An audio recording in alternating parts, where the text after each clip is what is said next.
Hey friends, welcome back to Embrace the Question. I am Steve, and today we are going to tackle the second half of Season 2, Episode 4. The title of that episode is The Perfect Opportunity. We cut about halfway, maybe slightly before, with Part 1, and I think the real meat of the episode is in this half. So let's check it out. I'm kind of anxious to see how it ends because I'm not remembering it at the moment. But let's watch it.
Okay, we'll back that up here in just a second to catch the first part of this little section.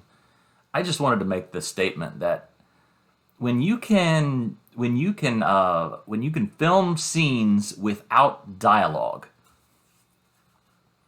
and you can basically just run the music track and let people watch and hold their attention, you're doing something right. And these guys have apparently mastered it. That is one of the styles I'm seeing over and over from Dallas Jenkins. We get to watch what's going on. The sets are beautiful. The clothing designers, for probably a vastly American workforce with extras, even many of the actors, these guys did a really good job of making people look Middle Eastern. I think, anyway. I think so. I like the styles that I see. I think I see that, and I think that would be fun to be a part of something like that. There's so much what I would say is artistic. So much artistic input into that. Just a complete work of art. So let's back up. Sorry. I just had to make the statement. I thought the whole scene was beautiful. And we see Atticus is paying attention to what's going on. He suspects something's going on. He's the Roman he's the dangerous Roman investigator that we see, the highly trained guy. All right? He's paying attention. Let's back up just a little bit. Done?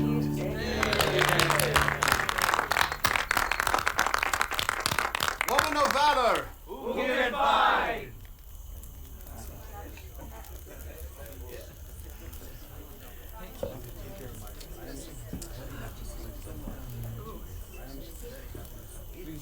With all due respect, Nathaniel, I know you're a skilled architect, but this thatched roof won't keep the rain out.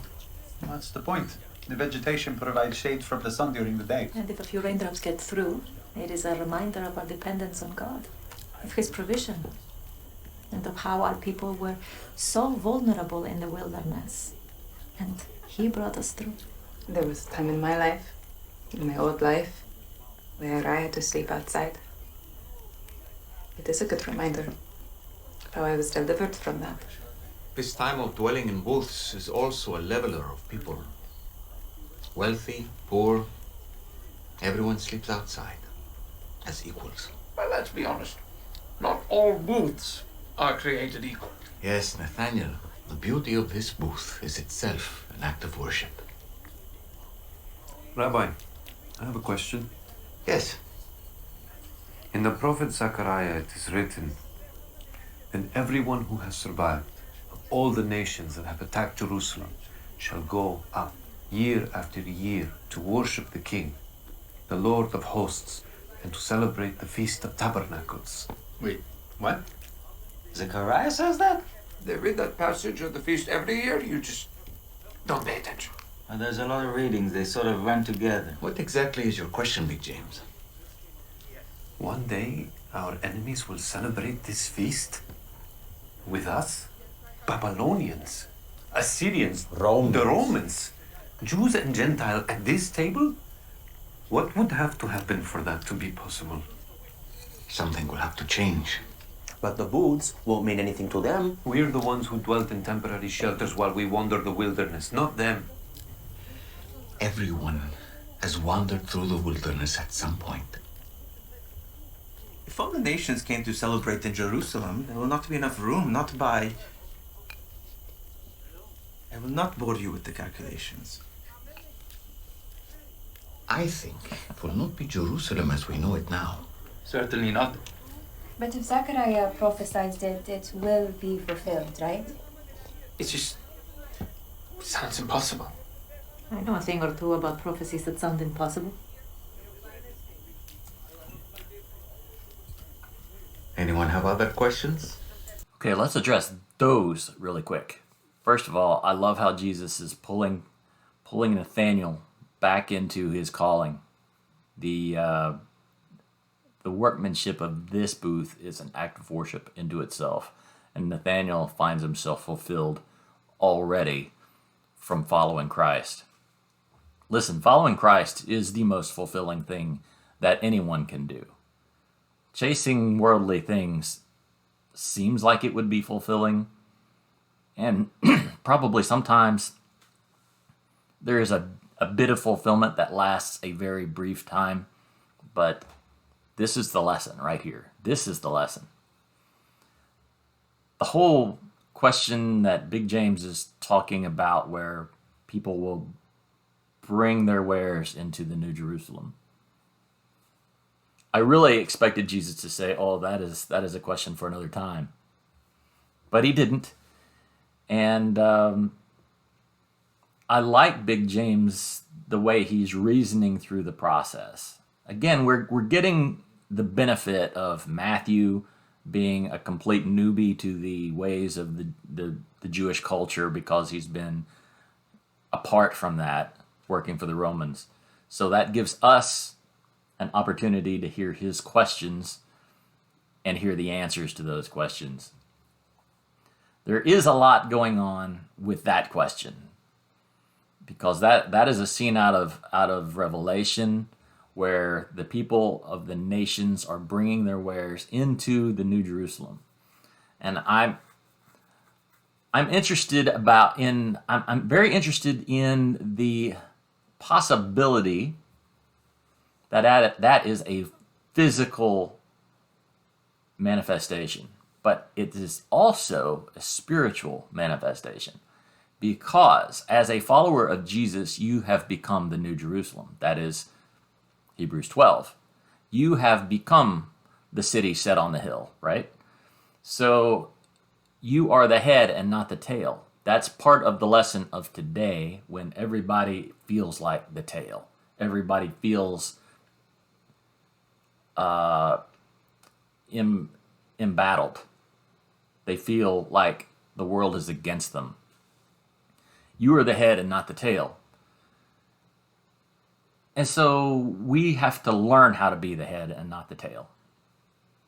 We have to learn how to be the end with the teeth, the end with the eyes, the end that has the nose of discernment. We have to learn how to be the head. It's a lot easier to be the tail, and when somebody else wags, we get wagged too. The plan of heaven is that you become that which all of the world's resources become your tools. The nations bring their wealth to you, to the New Jerusalem, for the kingdom purposes. That's deep, isn't it? That's just one of the many layers of teaching in the prophetic. Big James, as I said, is reasoning through this, and he's saying, you know, these booths, these aren't going to mean anything to the Gentiles. They've never wandered through the wilderness. And Jesus says, everyone, Big James, has wandered through the wilderness. Everyone has wandered through the wilderness at some time in their life. And we see that. We see that with all the sons of God. We saw it with Adam, because Adam sinned, and then where did he go? He went out of the garden into the wilderness. So we have the son wandering in the wilderness. And then we have the next son, which is Israel. Israel, my son. She is freed from Egypt, and how free she is. She's wandering in the wilderness. And then we have the next son that's labeled, and that is Jesus, who arrives on the scene. And he is baptized in the Holy Ghost, and then he goes where? To wander in the wilderness for 40 years. 40 days. 40 years would be a long time to wander in the wilderness. Jesus knew he didn't have 40 years to wander, so he went for 40 days. All that to teach us how to do it and do it correctly, how to address that snake, how to walk victoriously. And that is all being hinted at in this scene. Let's keep going.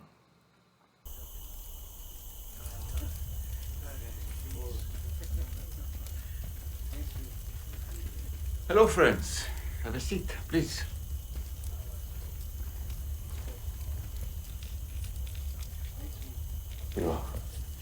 Rabbi, we may have a problem. I'm listening. Shmuel is here. Our Shmuel? He was on a street corner today, raising the alarm about false prophecy.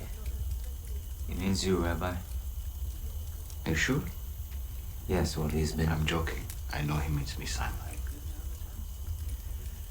So Shmuel is in Jerusalem, talking about me. That's even better. Better. I think I'm going to see someone inside the city walls tomorrow. You may come if you like. I enjoy the company. And bring Matthew. It'll be good for him.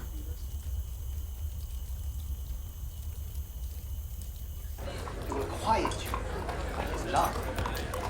He will exult over you with loud singing. I will gather those of you who mourn for the festival, so that you will no longer suffer reproach. Behold, at that time I will deal with all your oppressors, and I will save the lame and gather the outcast.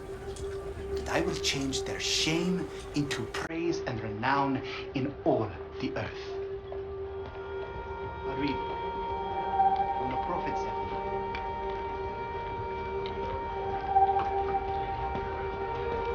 This man is reading from the book of Zephaniah, chapter 3, verse 19, where the prophecy is that the Messiah, when he comes, he's going to save the lame, and he's going to deal with the oppressors, cast them out. And Simon is struggling because he has a lame brother who he feels very deeply for. And I sense that maybe he is a bit bitter. Bitter that Messiah hasn't come. Bitter that none of these things are taking place. And I believe that we are sometimes dealing with the same spirit today. We see the injustice in the world. We see evil that is now blatant. It's right in front of us at all times. And we wonder, God, if you are dealing with that, why can't I see it? Why can't I be involved in this process? Why can't I know what's going on?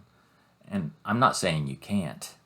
I'm just saying that the common question is, why can't we see justice done?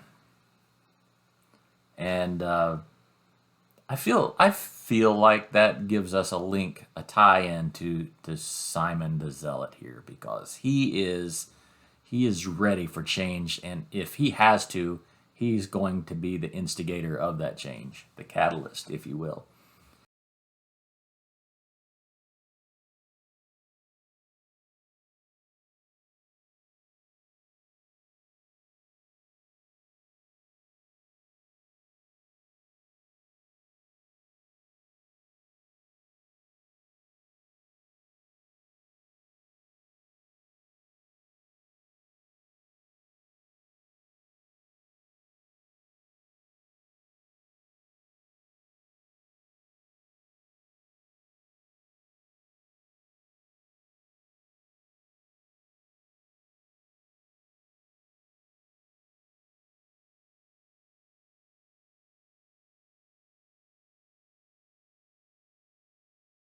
This person you need to see?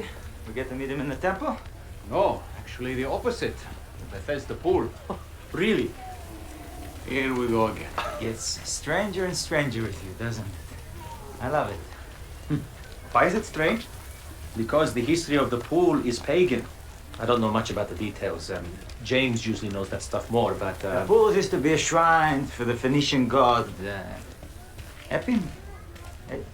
Eshmun. Right. And then the Greeks and the Romans turned it into a place of worship for a healing cult of Asclepius. Very good, Simon. How do you know this stuff? And James isn't the only one who reads. John, you should try it. I do know about the pools, though. Every day the water steams and bubbles, and some people believe that it's stirred up by an angel who heals the first person who gets to the stirred water. I've read about this, that there are places on Earth where hot vapor steams up from the ground intermittently, but makes water boil, and no one knows how. I wouldn't say no one. Is that why we're going? You're gonna tell us? Someday someone will figure it out and they'll tell everybody. But for now, we have a checkpoint to pass. Everyone behave yourselves.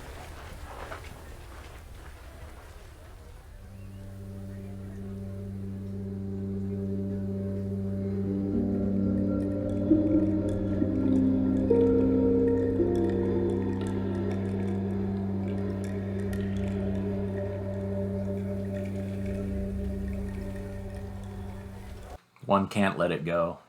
I've often thought that it would be interesting. Interesting would be the best word. Interesting to see how Jesus responded to seeing people on the cross, because we know that he did. We've talked about that over and over. It was a primary way of execution for the Romans. It was not uncommon. He must have seen it with his disciples over and over and over. And I doubt that he was ever unaffected by it. And I don't really know where to go with it, other than I find it fascinating to think about. And I can only imagine that what we just saw was his most common response, which is unspoken. Troubled, but unspoken.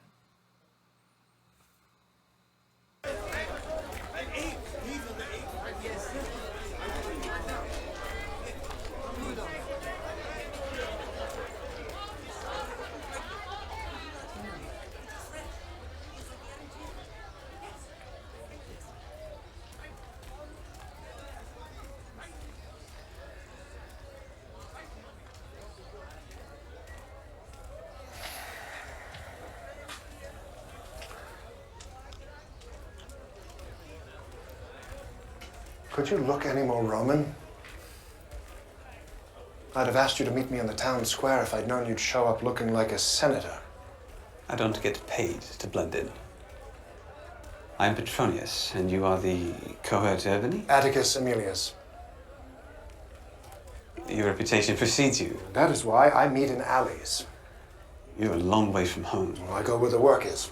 And what work is here for you, Atticus? Your magistrate. Surprise.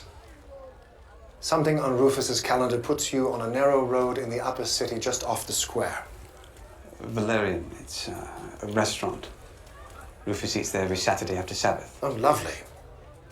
But you've got a skilled assassin that wants to cancel his reservation. Did no one ever teach you to mix up the routine? He's inflexible about it. Good. That's good, that's good. Don't deviate. Do everything exactly as you'd planned. What? No, I can't risk his life. Go arrest the assassin. Do you know who the Zealots are? They're extremists. They reject the They're rabbinical- martyrs with a persecution complex. Arrest him, we'll only be adding fuel. Torture him, he gets a seat closer to his God. No, I want to kill him, Petronius, in the act. And then I want to watch his rat pals scurry their way back to their nest with a story they can't glorify, can't teach to the next class of marks. And do you know why? Why? Because we were just better than they were. That's why. Rome won. You should be a general. Now, what fun would that be? Well, you're going to have to lay out your plan to the magistrate and his wife. She'll go for it before he does. 10 denarii says she doesn't. I don't need the money.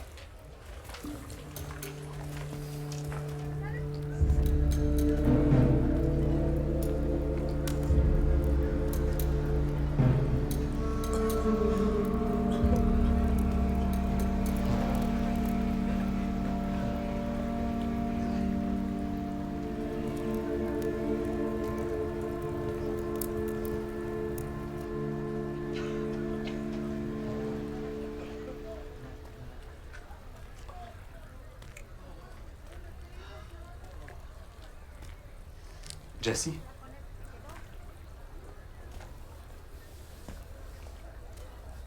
I'm your brother, Simon. Do you remember me? Simon? It's your Khali brother. They told me I could find you here. Uncle Ram at Abba's funeral.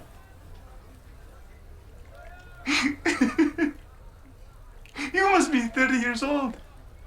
You're not Simon. I'm almost 40. I've been here 25 years. You make the pilgrimage every holiday? Yes. And you knew I was here. Our order forbids coming to the Bullet Bethesda. I'm your brother. This place is a pagan cult. Since when do cults bother you? I was embarrassed for you. Do you really believe in this? You try living for 38 years without light at work! And then tell me you wouldn't try anything and everything. Why wouldn't you at least come by once and carry me into the water? You could have tried. It is not in our God's nature to pit sick people against each other in a twisted game. I won't play it with you. Is it in our God's nature that his children would slit each other's throats? Have you no regard for the commandment that we shall not take another's life?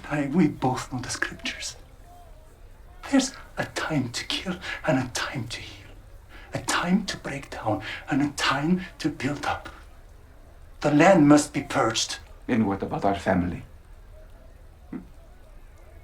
Are we to be purged too? You left me. You left all of us. I left you to save you. Do I look saved to you?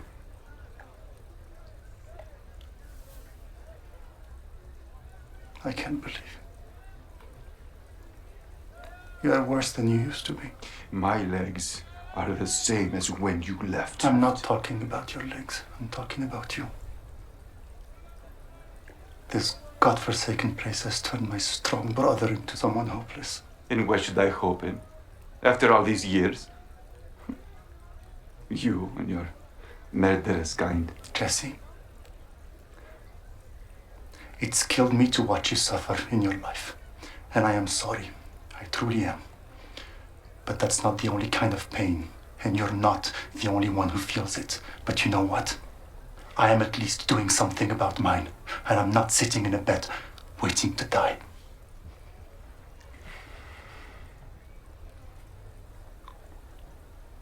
Have you said all you need to say? I have to be in the upper city. Ah, that's nearby. Less than a mile away. Might as well be 1,000 miles to me.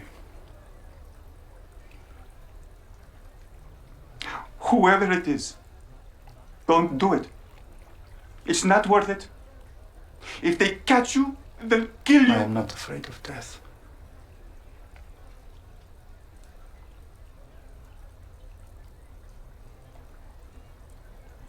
I just wanted to say goodbye. Because I didn't do it right the first time.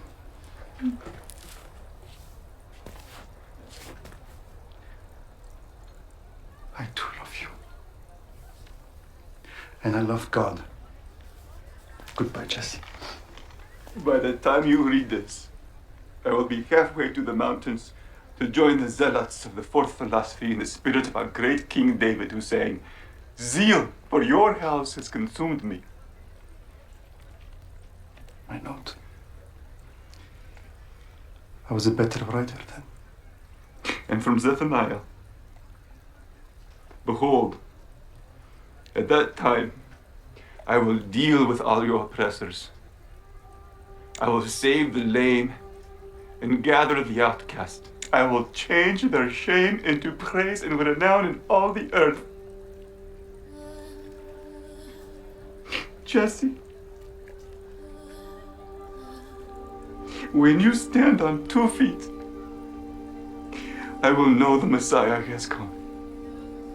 I will fight for the freedom of Zion in order to see that day. I stand by it. Farewell, Jesse.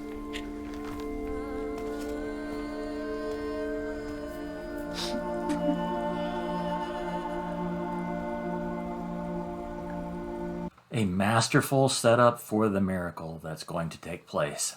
That dialogue was incredible. I mean, those guys had all the answers for each other, and yet neither one of them were satisfied with the other's answers. It's as Simon said, we both know the scriptures. And they were both somewhat deceived by them. Simon had one take on the scriptures, had one expectation of the Messiah. Jesse had another take on the scriptures and a completely different take on what following the law looked like. And when the Messiah comes, they will discover that they were both mistaken. That is definitely a lesson we should pay attention to, because knowing all the scriptures is a great first step, but knowing the character of God is perhaps a more important step. God is love. Therefore, your filter, your lens for interpreting scripture is always through a lens of love. That was really well done. We did get a sense that there was a bad smell when he came in. He's like, oh. So that was paid attention to, at least.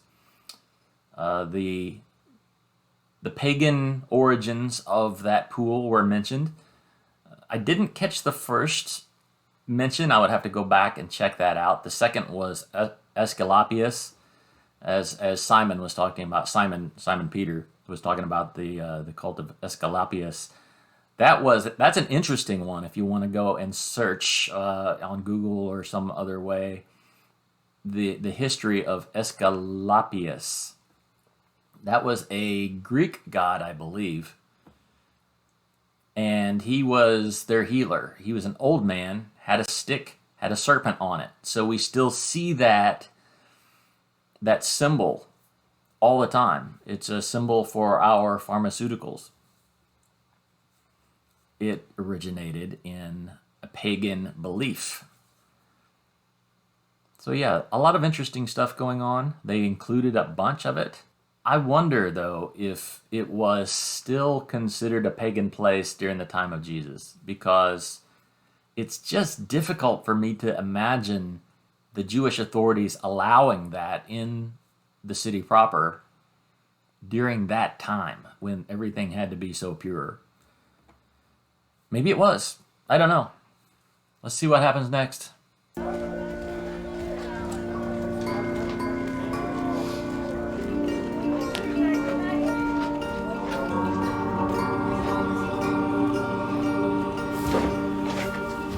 We don't have much time. Hey. Hey! What's the matter? Just nothing.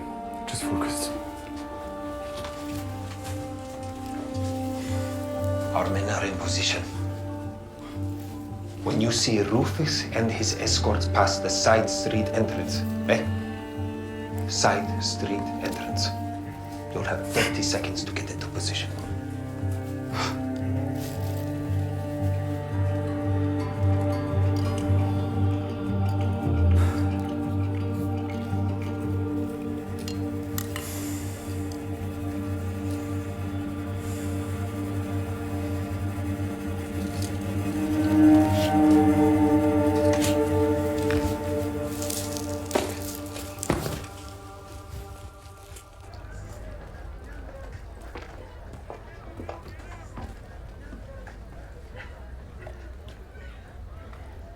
This is what all the fuss is about. An oversized mikveh. I have a feeling we haven't seen it all yet.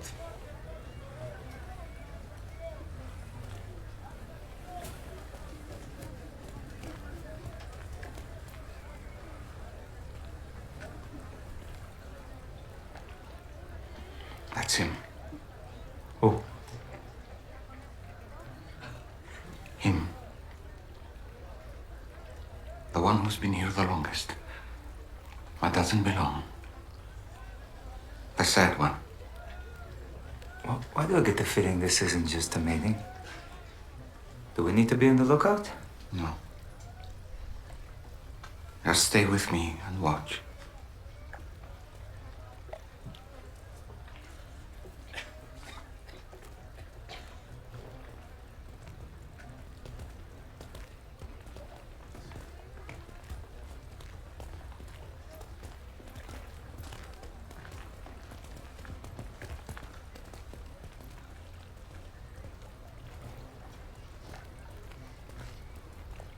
Shalom.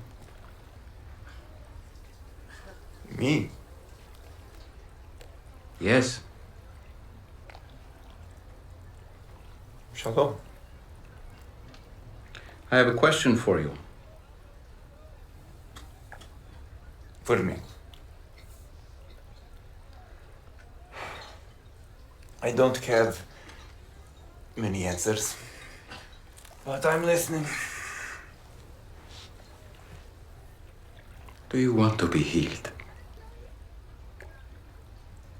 Who are you? We'll get to that later. But my question remains. Will you take me to the water?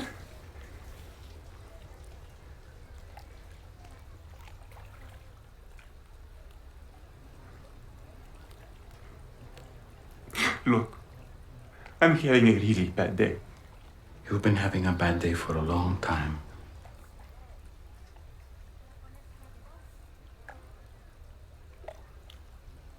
So? Sir, I have no one to help me into the water when it's stirred up. And when I do get close, the others step down in front of me. And so, Look at me. Look at me. That's not what I asked. I'm not asking you about who's helping you, or who's not helping, or who's getting in your way. I'm asking about you.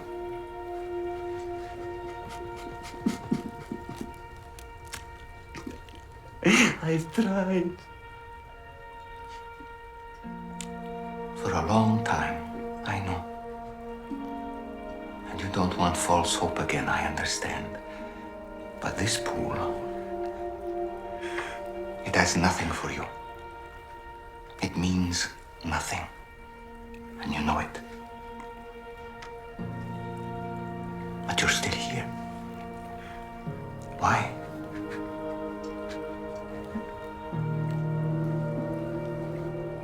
I don't know.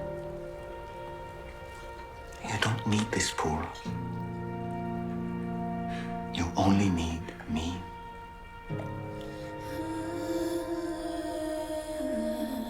So, do you want to be healed?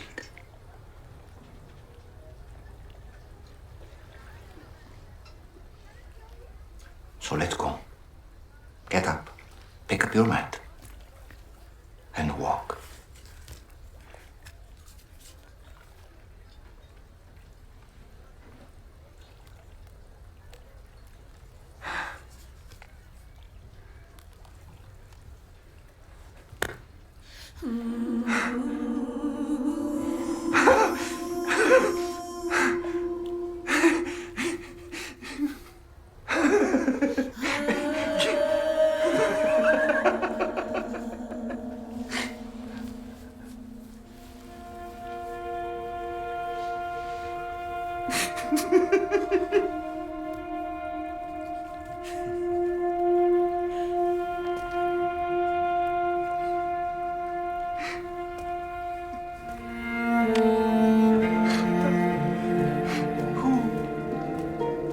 I'm free to walk, like he said. Don't forget your bed.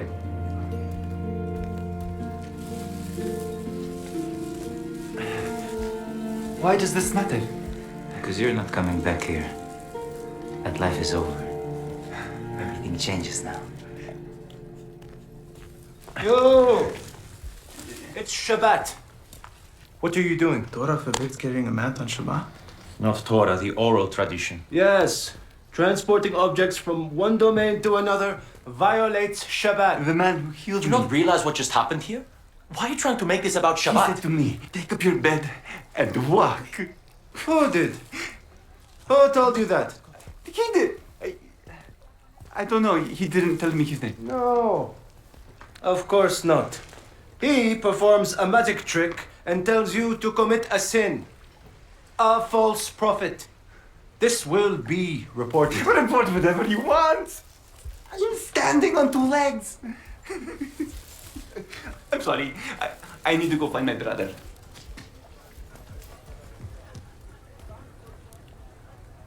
That's a lot more context. That's a lot more emotion than you get from just reading it in the gospel, is it not? I mean, all of that had such a Holy Spirit load on it. Everything that Jesus said to that guy. I'm not here to talk about who is helping you, who is not helping you. That pool is not for you. That spoke to almost, I venture to say, that spoke to nearly every person that watched that scene. Because most of us are paralyzed in some area. And we've been helpless in some area. And what Jesus said is, you don't need that pool, you need me. And that is the answer. There is nothing that a person can go through where the solution to the problem isn't more of Jesus.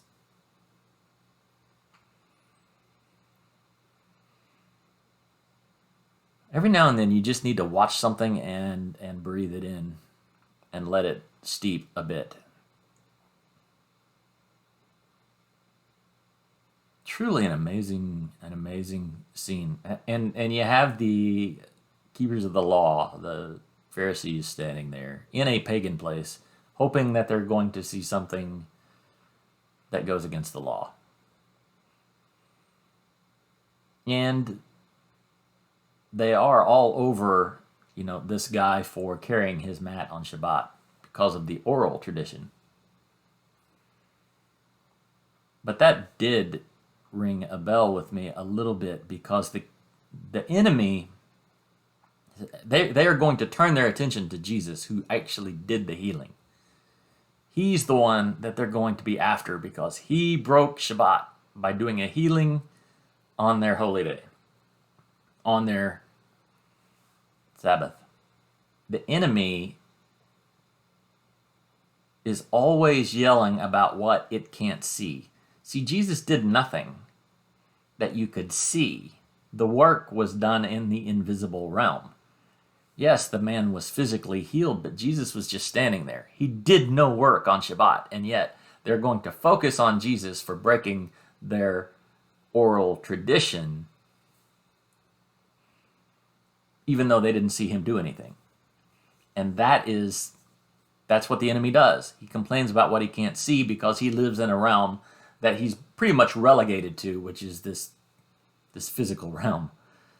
And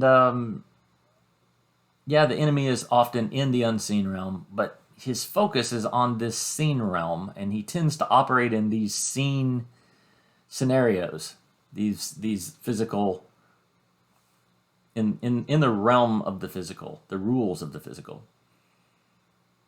And he complains a lot. He complains a whole lot because a lot of his authority has been stripped, especially in the unseen realm. So, I don't know. This scene spoke a lot of things to me. I've seen it before, yes, maybe once. But this was every bit as powerful. And it's not done yet, so here we go.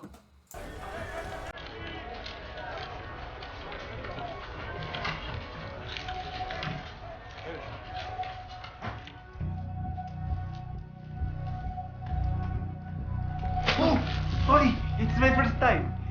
I'm headed to the upper city.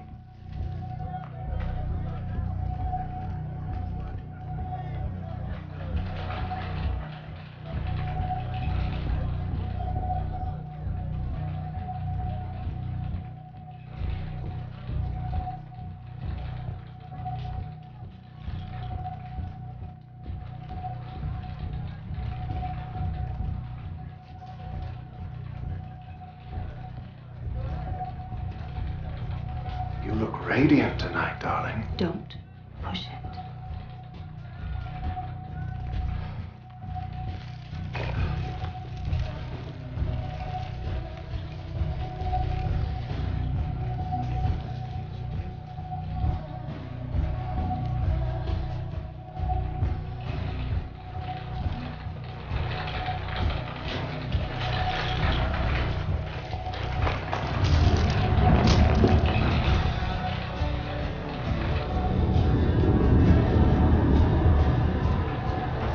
Think I'm a fool?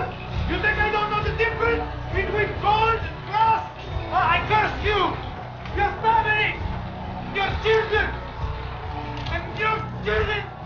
When they have children, I curse them too! You are imbecile, huh? Scam artist! I will destroy you and your family and your children!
was great.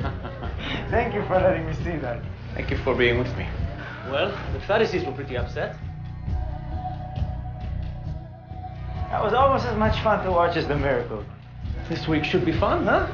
I do have a question, Rabbi. Yes, Matthew?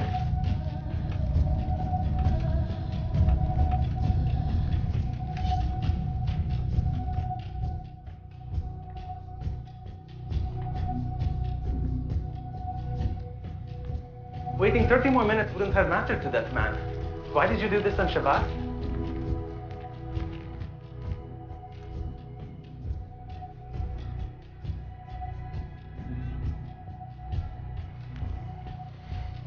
Sometimes you gotta stir up the water.